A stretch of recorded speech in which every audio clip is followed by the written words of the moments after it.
Shannon, just to come back to you, I have a soft spot in my heart for middle schoolers. I think they're wonderful.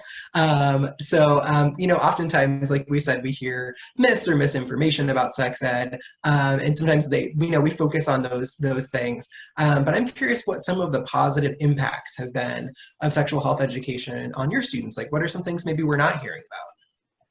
Yeah, that's a great question. You know, well, we know the statistics of comprehensive sexual health prevents dating violence, and it actually delays sexual initiation, which is a fear for some people that, you know, if you teach them how to do this, then they're going to do it. Like, well, one, we're not teaching them how to do anything.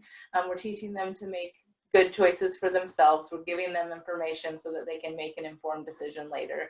And actually that works with kids in all sorts of topics, just the same way as if I'm teaching about drug prevention and we talk about drugs, they're not going to go out and do drugs, or suicide prevention or anything else.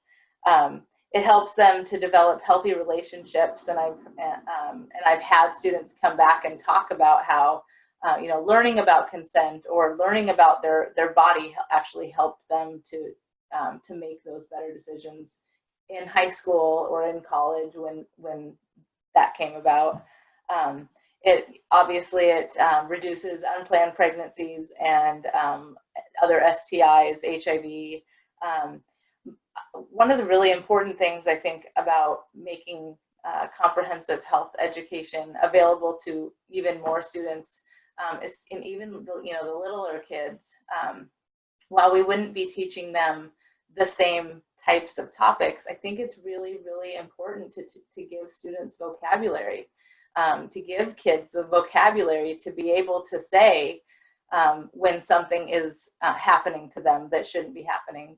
I think that prevents a lot of unfortunate situations for kids that could be prevented. And so another thing is that I hear a lot from students is, you know, talking about sex and talking about sexual health and talking about feelings and emotions that are behind it. You know, you hear a lot of people say that when they went through sex ed, it was, you know, don't do this, don't do that.